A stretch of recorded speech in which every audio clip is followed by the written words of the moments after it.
Je peux décider de dépasser. Oui, réponse A. Non, réponse B.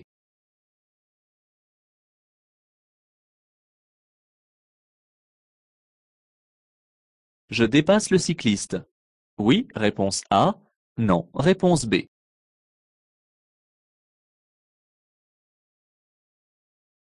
Je dépasse. Oui, réponse A. Non, réponse B.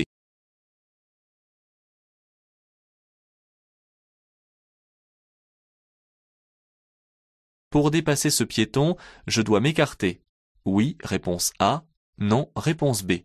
Je ralentis. Oui, réponse C. Non, réponse D.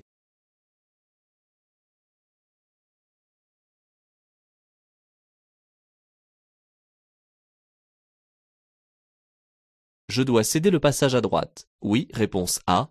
Non, réponse B.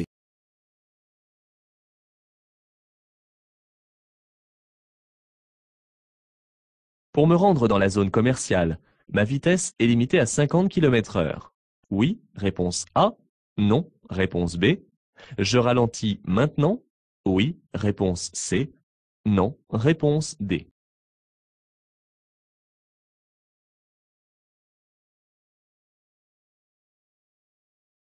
Je dois céder le passage en arrivant à cette intersection. Oui, réponse A.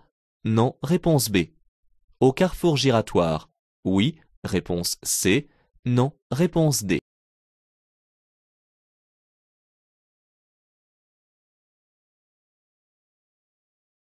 Pour tourner à gauche, l'arrêt est obligatoire dans la voie de stockage. Oui, réponse A. Non, réponse B.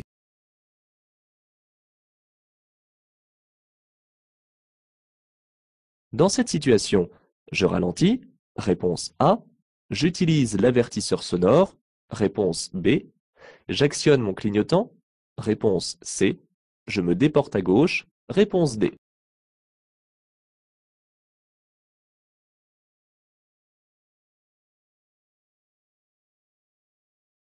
Dans cette situation, je ralentis. Réponse A. Je serre à droite. Réponse B. Je mets le clignotant à droite. Réponse C. J'allume les feux de détresse. Réponse D.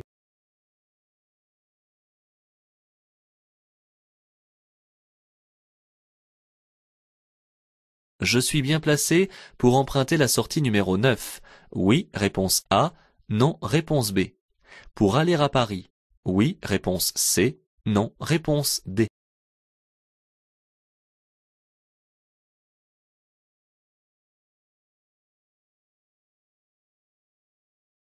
L'utilisation d'un régulateur de vitesse est adaptée lors d'une circulation en ville. Oui, réponse A. Non, réponse B. Sur autoroute. Oui, réponse C. Non, réponse D.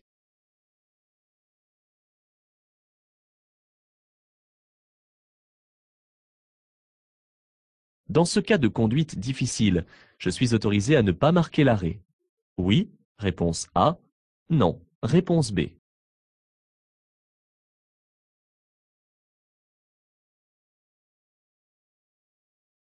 Je mets le clignotant à gauche. Oui, réponse A. Non, réponse B. Je peux mordre sur la ligne axiale. Oui, réponse C. Non, réponse D.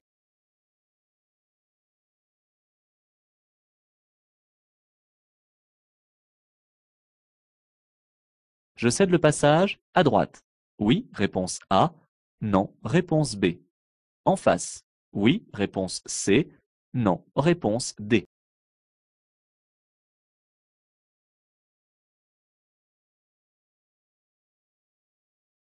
Je tourne à droite à l'intersection. Je dois marquer un temps d'arrêt. Oui, réponse A. Non, réponse B. Je dois signaler ma direction. Oui, réponse C. Non, réponse D.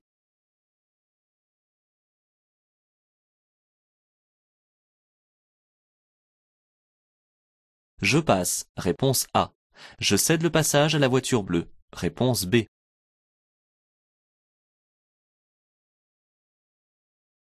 Dans cette situation, je quitte un lieu-dit. Réponse A. Je sors d'une agglomération. Réponse B. Ma vitesse est limitée à 70 km/h. Réponse C. La route est à caractère prioritaire. Réponse D.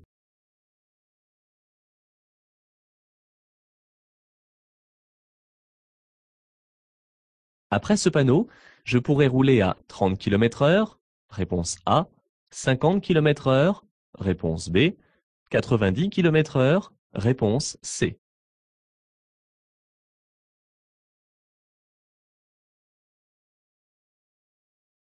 Le virage se situe à 50 mètres, réponse A, à 150 mètres, réponse B. La signalisation indique un risque de chute de pierre à 1000 mètres. Oui, réponse A. Non, réponse B. Une obligation d'allumer les feux. Oui, réponse C. Non, réponse D.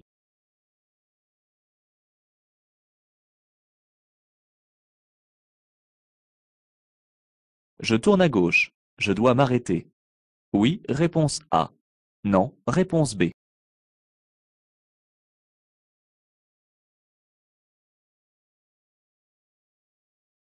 Ces panneaux indiquent que ce virage impose un ralentissement à 50 km/h minimum.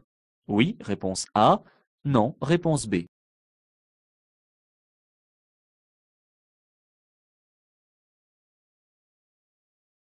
Cette chaussée est interdite aux piétons. Réponse A. Aux cyclistes. Réponse B. Aux cyclomotoristes. Réponse C. Aux motocyclistes. Réponse D.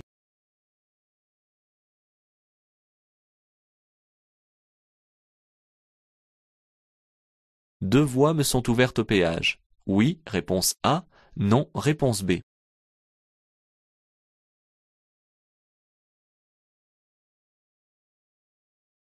Après ce panneau, je sors d'une zone à stationnement unilatéral à alternance semi-mensuelle et à durée limitée avec contrôle par disque. Oui, réponse A. Non, réponse B.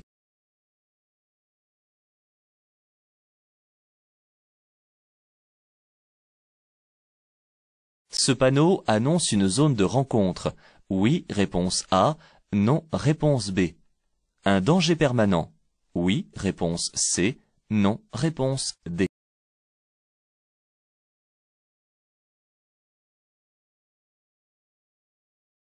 Le frein à main s'utilise en cas de stationnement. Réponse A.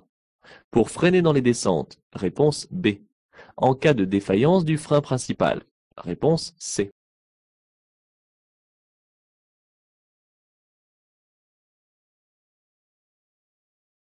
En circulant avec des pneus sous-gonflés, je risque l'éclatement des pneus.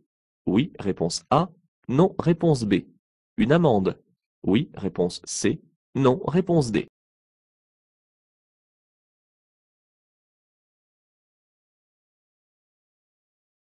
Je circule en feu de position seul. Oui, réponse A. Non, réponse B. En feu de croisement. Oui, réponse C. Non, réponse D.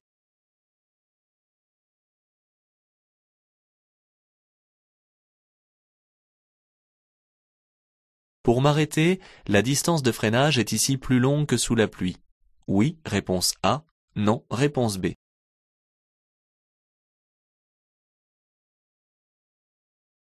Je me replace dans la voie de droite. Oui, réponse A. Non, réponse B. Je tiens compte de la voie d'accélération. Oui, réponse C. Non, réponse D.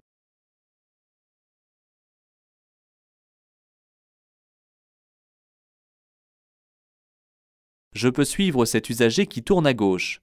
Oui, réponse A. Non, réponse B.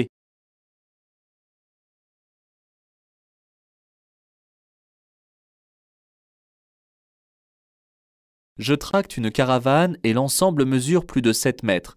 Je peux emprunter ici la voie la plus à gauche pour dépasser. Oui, réponse A. Non, réponse B.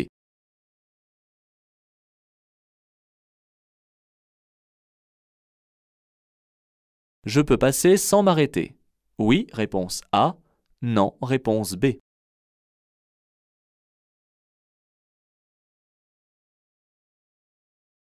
L'obstacle étant placé à gauche, l'usager d'en face doit me laisser passer. Oui, réponse A. Non, réponse B.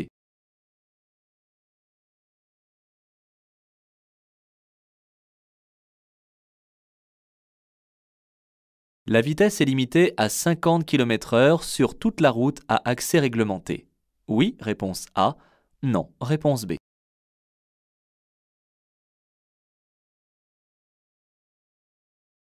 La signalisation annonce une descente avec des virages très serrés. Oui, réponse A. Non, réponse B.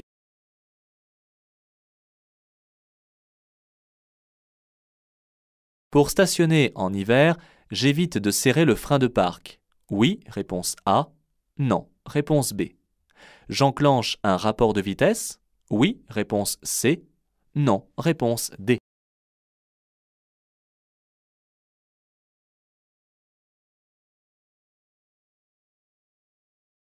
Je circule depuis longtemps. Je peux utiliser cet aménagement pour me reposer un peu. Oui, réponse A. Non, réponse B.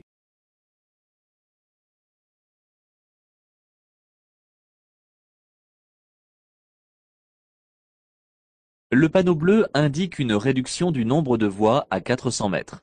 Même si une voie va être supprimée, il en restera encore une pour effectuer les dépassements. Cependant, je ne peux pas commencer la manœuvre car en regardant dans mon rétroviseur intérieur, j'aperçois plusieurs véhicules dans la voie de gauche. Le panneau m'annonce une interdiction de dépasser les véhicules à moteur, sauf les deux roues, ce qui voudrait dire qu'en temps normal, je pourrais dépasser ce cycliste. Mais ici, du fait que je suis en présence d'une ligne continue, et si je veux respecter la distance latérale de sécurité, je renonce au dépassement. Dans une dizaine de mètres, cela sera possible. Cette ligne au sol n'interdit en rien la manœuvre de dépassement car ce n'est pas une ligne de dissuasion. Pour rappel, la ligne de dissuasion ne se trouve que sur une route étroite et sinueuse. Elle interdit seulement de passer de la voie de gauche vers une proche sortie. Toutefois, je dois prêter une attention particulière derrière moi. La voie de gauche n'est pas libre, je reste où je suis. N'oubliez pas les rétroviseurs. Ce piéton semble ne pas marcher en un lieu autorisé, mais ce n'est pas une raison pour l'ignorer et ne pas assurer sa sécurité. Je mets le clignotant à gauche et je m'écarte donc. Je dois aussi ralentir car en face de moi, des cyclistes très imprudents circulent à contresens. J'entre dans une agglomération. Le losange jaune indique que la route qui traverse celle-ci reste à caractère prioritaire. Cela signifie que tous les usagers abordant cette route doivent céder le passage. Je n'ai donc pas à céder le passage à cette intersection, mais je reste prudent. Si le panneau est implanté si près, au début de la voie de décélération, c'est afin de nous inviter à y entrer à la vitesse indiquée. J'avertis donc, avec le clignotant et quelques appels de frein, que je vais sortir ici et je sors à 50 km/h. Céder le passage alors que mon axe de circulation est protégé par un stop n'est pas recommandé, surtout lorsque des véhicules me suivent de près comme ici. En revanche, je devrais céder le passage aux usagers circulant sur l'anneau en arrivant au carrefour giratoire un peu plus loin. La voie de stockage au milieu de la chaussée permet d'attendre en sécurité et sans gêner la circulation que la voie d'en face soit libre avant de passer. Je ne marque pas l'arrêt s'il n'y a personne, et je cède le passage si un usager se présente face à moi. Je circule en agglomération et l'usage de l'avertisseur sonore est interdit, sauf en cas de danger immédiat. Ici, le conducteur qui monte dans son véhicule n'est pas considéré comme tel, puisque je l'ai aperçu de loin. Je dois cependant ralentir et me déporter sur la gauche, après avoir effectué tous les contrôles nécessaires. Ceci afin de laisser un espace latéral de sécurité suffisant pendant le dépassement. Un chantier mobile est en place sur la voie de gauche de l'autoroute. Des ouvriers travaillent ici et s'exposent aux dangers des usagers de l'autoroute. Je dois absolument prendre toutes les précautions possibles afin d'assurer leur sécurité. Je ralentis selon les circonstances et je serre à droite. Mettre le clignotant est inutile car le véhicule d'intervention est suffisamment bien signalé. Au même titre, les feux de détresse sont ici inutiles. Je circule sur autoroute dans la voie la plus à droite. Je peux me diriger vers la sortie numéro 9, mais je suis également bien placé pour aller en direction de Paris. Si j'avais été dans la voie de gauche, je n'aurais pas pu sortir.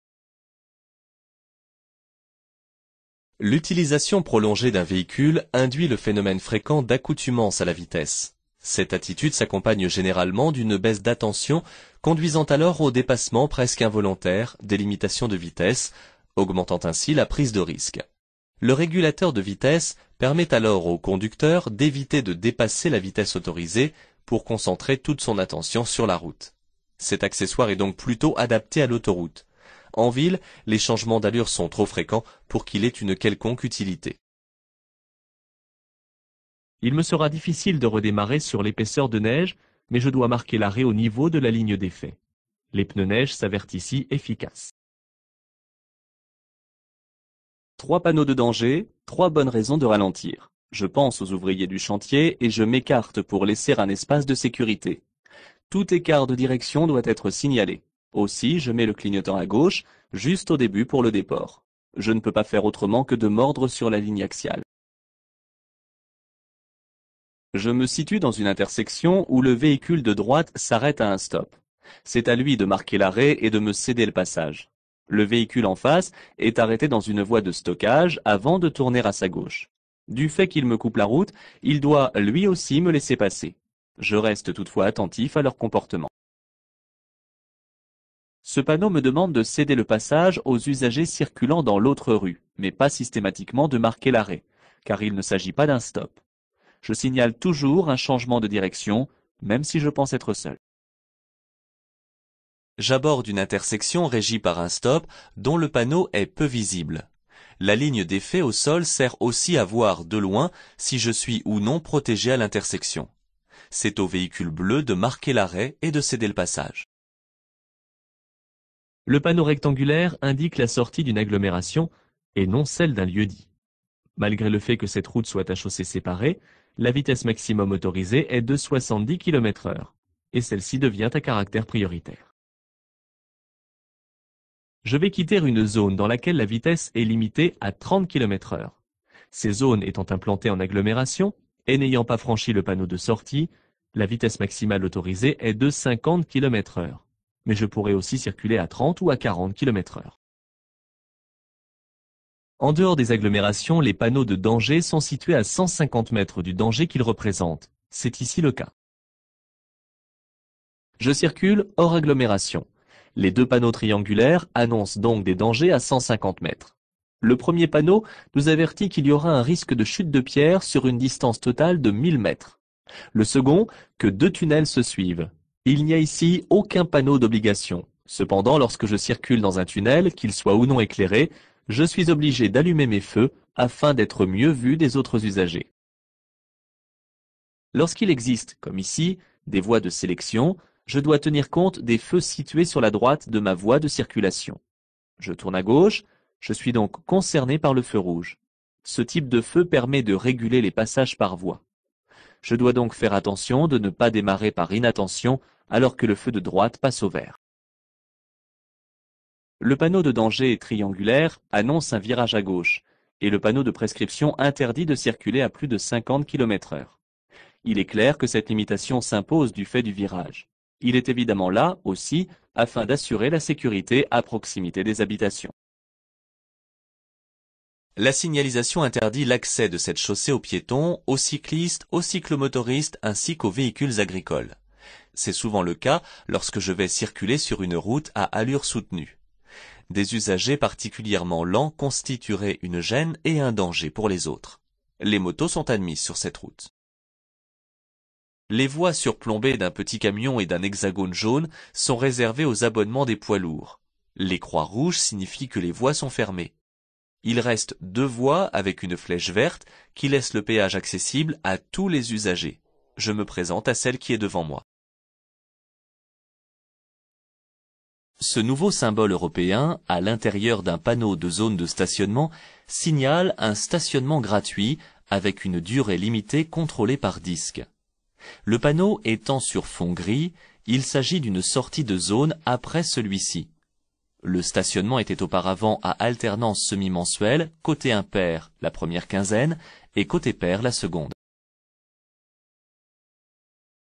Ce panneau de danger annonce à 150 mètres un endroit fréquenté par des enfants. Il n'annonce pas une zone de rencontre dont le panneau est spécifique. Ce danger est permanent puisqu'il n'est pas sur fond jaune, même si je dois être plus vigilant au moment où les enfants ont plus de probabilité d'être présents en ville. Ces périodes peuvent être l'entrée ou la sortie des classes, ou encore les vacances scolaires. Chaque véhicule comporte un frein principal, commandé par la pédale du milieu, et un frein de secours, autrement appelé frein à main. Ce dernier s'utilise en cas de défaillance du frein principal, tout en maintenant le cliquet enfoncé et en stationnement afin de maintenir le véhicule à l'arrêt. Il est interdit d'utiliser le frein à main en circulation car cette manœuvre peut être très dangereuse. Circuler avec des pneus sous-gonflés n'est pas sanctionné. Cependant, ceci peut être très dangereux, voire fatal. En effet, un pneumatique sous-gonflé provoque un échauffement qui peut aboutir à l'éclatement. C'est pour cette raison qu'il faut régulièrement, au moins une fois par mois, vérifier la pression des pneumatiques. Ce contrôle peut s'effectuer gratuitement dans la plupart des stations-service. À la nuit tombée, j'allume directement les feux de croisement car les feux de position ne me permettent pas d'être vu suffisamment. Je vais devoir m'arrêter pour laisser traverser les piétons. La distance de freinage sur la glace ou sur la neige est beaucoup plus longue que si la chaussée est seulement humide. Pour prévenir ici un arrêt, je circule lentement et je ne freine pas. Je laisse le véhicule s'arrêter seul sur son inertie. En regardant dans le rétroviseur, je m'aperçois que je ne vois pas la totalité du camion que je dépasse, et je risquerai ici de l'accrocher. J'attends de voir l'avant du véhicule avant de me rabattre, d'autant plus qu'une voie d'insertion se présente à ma droite et qu'un usager rapide peut sortir devant lui. Le sens interdit visible concerne une rue un peu plus loin. Apparemment, cet usager se rend sur le parking destiné au tri de déchets. Je peux donc le suivre. Lorsqu'une route à sens unique comporte plus de 2 voies, la voie la plus à gauche est interdite à tous les véhicules mesurant plus de 7 mètres de long ou pesant plus de 3,5 tonnes. Mon attelage mesure plus de 7 mètres, je ne peux donc pas utiliser cette troisième voie. Le panneau à droite indique que je dois céder le passage aux usagers engagés sur l'anneau. S'il n'y a personne, je ne suis pas tenu de m'arrêter puisqu'il ne s'agit pas d'un stop. Pour éviter de m'arrêter sans raison et gêner les conducteurs qui me suivent, je dois donc contrôler ce qui vient de gauche bien avant d'arriver à la ligne d'effet du céder le passage. Lorsque l'alternance de circulation est réglée par des feux, la règle de passage en cas de croisement difficile n'a plus lieu d'être. Ici, le feu est rouge pour moi. Je m'arrête pour laisser passer l'usager arrivant en face. Je circule actuellement sur la bretelle qui mène sur la voie d'insertion. Pour le moment, ma vitesse est limitée à 50 km/h car je ne vois pas encore l'axe principal et il y a un virage. Ensuite, je me lancerai sur la voie pour m'insérer sur la route à accès réglementé. Ici, le panneau annonce une succession de virages dont le premier est à droite. Il n'y a pas obligatoirement une descente ou une montée et l'on ne connaît pas le rayon des virages. J'adapte mon allure en conséquence. Dans les régions soumises au grand froid, il est déconseillé de serrer le frein de parc, car l'humidité ambiante risque de geler les câbles et les mâchoires sur les disques. À défaut du frein de parc, il est préférable d'enclencher une vitesse et, si nécessaire, d'utiliser une cale. Ces parkings aménagés sur le bord des routes peuvent et doivent être utilisés pour se reposer, se détendre, s'alimenter ou téléphoner par exemple. Si je circule depuis longtemps, je ne dois pas lutter contre la fatigue, aussi je m'arrête au moins un quart d'heure toutes les 2 heures avant que mes capacités à conduire ne soient altérées.